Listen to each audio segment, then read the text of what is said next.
दोस्तों, भारतीय लोग दुनिया भर में अपनी बहादुरी के लिए जाने जाते हैं। राजस्थान में तो युद्ध में शहीद होना बड़े ही गर्व की बात मानी जाती है, लेकिन युद्ध के अलावा आम जीवन में कठिनाइयों का जो दृढ़ता से मुकाबला करता है उसे भी हम बहादुर मानते हैं।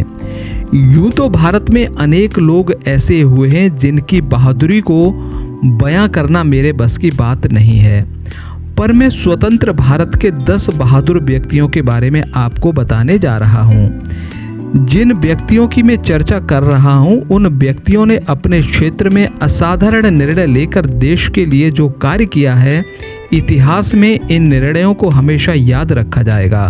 तो आइए जानते हैं स्वतंत्र भारत के 10 बहादुर व्यक्तियों के बारे में। नंबर 1 पर है सैम जमशेदजी मानेकशॉ। सैम मानेकशॉ भारतीय सेना के अध्यक्ष थे, जिनके नेतृत्व में भारत ने सन 1971 में हुए भारत पाकिस्तान युद्ध में विजय प्राप्त की थी, जिसके परिणाम स्वरूप बांग्लादेश का जन्म हुआ। सैम मानेकशॉ ने 1971 के युद्ध में पूर्वी कमान के staff officer major general JFR Jacob को जनरल नियाजी से बातचीत कर आत्मसमर्पण कराने के लिए ढाका भेजा था। 16 दिसंबर को मानेकशॉ ने जैकब को फोन किया, ढाका जाकर पाकिस्तानी सेना का आत्मसमर्पण करवाइए। जैकब ढाका पहुंचे और जनरल नियाजी को आत्मसमर्पण दस्तावेज पढ़कर सुनाए। नियाजी बोले, किसने कहा है कि मैं आत्मसमर्पण कर रहा हूं? आप यहां सिर्फ युद्ध विराम कराने आए हैं। यह बहस चलती रही और जैकब ने उन्हें कोने में ले जाकर कहा कि मैं तुम्हारे लिए बहुत अच्छा प्रस्ताव लेकर आया हूं, और अगर आपने 30 मिनट में आत्मसमर्पण नहीं किया तो मैं ढाका पर बमबारी का आदेश दे दूंगा। 30 मिनट बाद जब जैकब वापस नियाजी से मिले तो उन्होंने आत्मसमर्पण कर दिया। जब एक बार नियाजी से पूछा गया कि आपके पास ढाका में 30,000 सैनिक थे, फिर आपने आत्मसमर्पण क्यों किया? इस पर नियाजी बोले, जैकब ने मेरे परिवार को सांगीन से मारने की धमकी दी थी। इस प्रकार तत्कालीन सेना अध्यक्ष जनरल मानेकशॉ की हिम्मत और रण कौशल के कारण पाकिस्तान के 95,000 सैनिकों को आत्मसमर्पण कराकर 1971 में भारत को विजय दिलाई। नंबर 2 पर है मेजर सोमनाथ शर्मा। मेजर सोमनाथ शर्मा भारतीय सेना की कुमाऊं रेजिमेंट की 4th बटालियन के डेल्टा कंपनी के कमांडर थे। मेजर सोमनाथ शर्मा ने नवंबर 1947 के भारत पाक युद्ध में पाकिस्तान के छक्के छुड़ा दिए थे। भारत सरकार ने मरणोपरांत परमवीर चक्र से सम्मानित किया। मेजर सोमनाथ शर्मा परमवीर चक्र पाने वाले प्रथम व्यक्ति थे। 3 नवंबर 1947 को मेजर सोमनाथ शर्मा की टुकड़ी को कश्मीर घाटी के बड़गांव मोर्चे पर जाने का हुक्म दिया गया था। 3 नवंबर को प्रकाश की पहली किरण फूटने से पहले ही सोमनाथ शर्मा बड़गांव जा पहुंचे और उत्तरी दिशा में दिन के 11 बजे तक अपनी टुकड़ी तैनात कर दी। तभी दुश्मन के करीब 500 लोगों की सेना ने उनकी टुकड़ी को 3 तरफ से घेर कर हमला किया। भारी गोलाबारी से सोमनाथ शर्मा के सैनिक हताहत होने लगे। अपनी बहादुरी के बल पर अपने सैनिकों के साथ दुश्मन पर गोलियां बरसाते रहे और दुश्मन को आगे बढ़ने से रोके रखा। इस बीच खुद को दुश्मन की गोलीबारी में खतरे में डालकर कपड़े की पट्टियों की मदद से भारतीय हवाई जहाज को ठीक लक्ष्य पर पहुंचाने में मदद की। तब तक सोमनाथ के कई सैनिक वीर गति को प्राप्त हो चुके थे। उनका बायां हाथ चोट खाए हुए था और उस पर प्लास्टर बंधा था। तब भी सोमनाथ दुश्मन पर गोलियां बरसा रहे थे। तभी एक मोर्टार उनके ऊपर आकर गिरा और वो शहीद हो गए। सोमनाथ के आखिरी शब्द थे, दुश्मन हमसे केवल 50 गज की दूरी पर है। हमारी गिनती बहुत कम रह गई है। हम भयंकर गोलीबारी का सामना कर रहे हैं, फिर भी मैं 1 इंच भी पीछे नहीं हटूंगा। आखिरी सैनिक तक डटा रहूंगा। सोमनाथ शर्मा और उनके साथियों की बहादुरी के कारण ही कश्मीर आज हिंदुस्तान का हिस्सा है। उनके इस योगदान को देश कभी भुला नहीं पाएगा।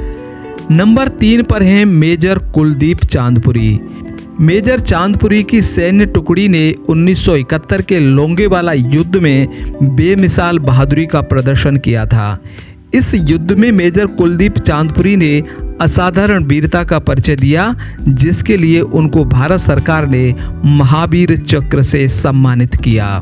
ब्रिगेडियर कुलदीप का जन्म 22 नवंबर 1940 को एक गुर्जर सिख परिवार में हुआ था। साल 1962 में चांदपुरी भारतीय थल सेना में शामिल हुए थे। जिस समय लोंगेवाला पर पाकिस्तानी हमला हुआ, उस समय वो मेजर के पद पर थे। भारत पाकिस्तान के बीच 1971 में पूर्वी सीमा पर युद्ध छिड़ा हुआ था। इसी बीच 4 दिसंबर को मेजर कुलदीप सिंह को सूचना मिली कि बड़ी भारी संख्या में पाकिस्तानी फौज जैसलमेर जिले की लोंगेवाला चौकी की तरफ बढ़ रही है। लोंगेवाला चौकी की सुरक्षा जिस टुकड़ी के पास थी, उसका नेतृत्व मेजर कुलदीप चांदपुरी कर रहे थे। चांदपुरी के पास उस समय 90 जवान थे और 30 जवान गश्त पर थे। कुल 120 सैनिकों के बल पर बड़ी फौज का सामना करना मुश्किल था। चांदपुरी ने सेना मुख्यालय से मदद मांगी। वहां से चांदपुरी को संदेश आया कि शाम हो चुकी है, अब आपको सुबह होने से पहले हम कोई मदद नहीं कर पाएंगे। आप चौकी छोड़कर रामगढ़ चले जाओ।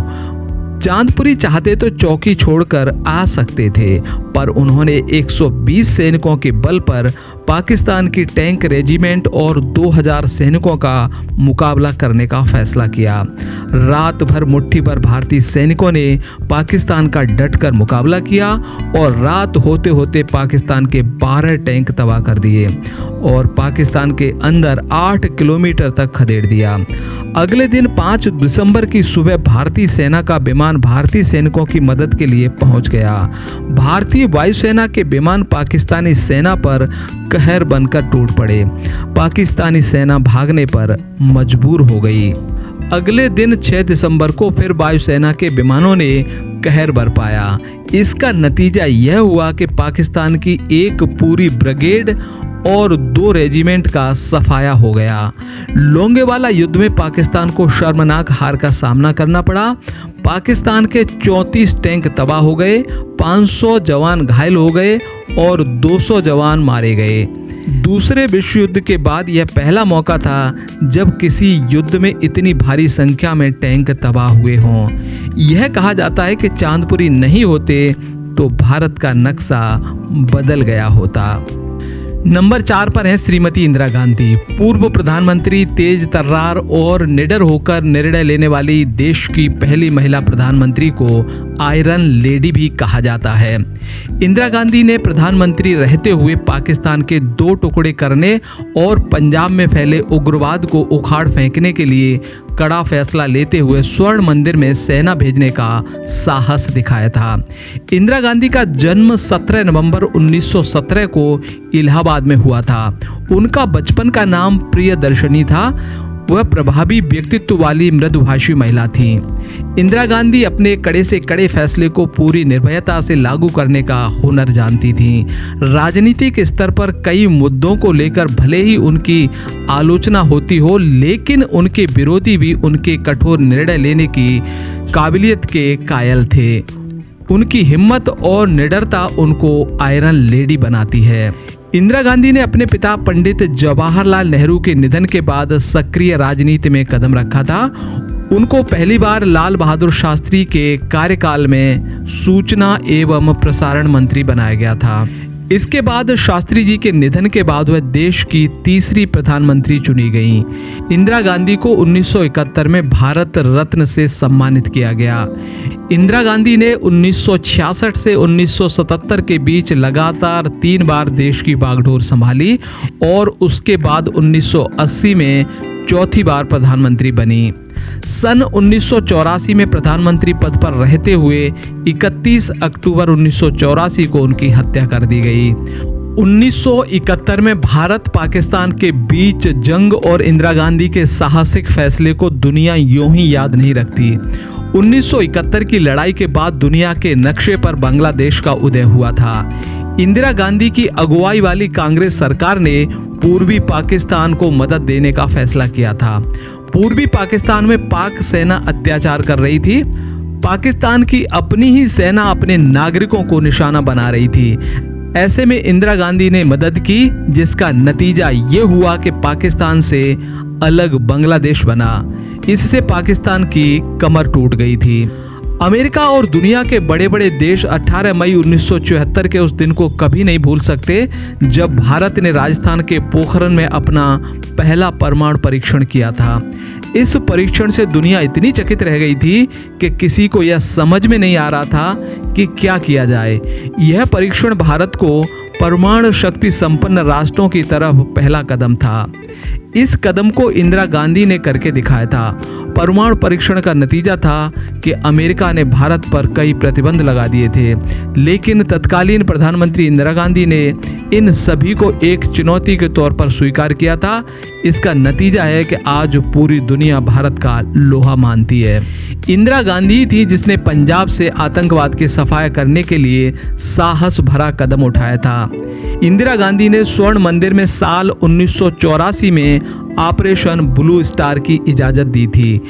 यह कड़ा फैसला उन्होंने पवित्र स्थल से उग्रवादियों को बाहर निकालने के लिए लिया था। इस ऑपरेशन में भिंडरावाले और उनके साथियों को मार गिराया गया था, साथ ही कुछ आम नागरिक भी मारे गए थे। बाद में इसी ऑपरेशन ब्लू स्टार का बदला लेने के मकसद से इंदिरा गांधी की हत्या कर दी गई थी। 5वें नंबर पे लाल बहादुर शास्त्री। शास्त्री जी का जन्म 2 अक्टूबर 1904 को मुगल सराय में हुआ था। शास्त्री जी भारत के दूसरे प्रधानमंत्री थे। वह 9 जून 1964 से 11 जनवरी 1966 तक प्रधानमंत्री पद पर रहे। भारत की स्वतंत्रता के पश्चात शास्त्री जी को उत्तर प्रदेश के संसदीय सचिव के रूप में नियुक्त किया गया था। गोविंद बल्लभ पंत के मंत्रिमंडल में उन्हें पुलिस एवं परिवहन मंत्रालय सौंपा गया। परिवहन मंत्री के कार्यकाल में उन्होंने प्रथम बार महिला संवाहकों की नियुक्ति की थी। पुलिस मंत्री होने के बाद उन्होंने भीड़ को नियंत्रण रखने के लिए लाठी की जगह पानी की बौछार का प्रयोग आरंभ कराया। 1951 में जवाहरलाल नेहरू के नेतृत्व में वह अखिल भारतीय कांग्रेस कमेटी के महासचिव नियुक्त किए गए। उन्होंने 1952, 1957 व 1962 के चुनाव में कांग्रेस पार्टी को भारी बहुमत से जिताने के लिए बहुत परिश्रम किया।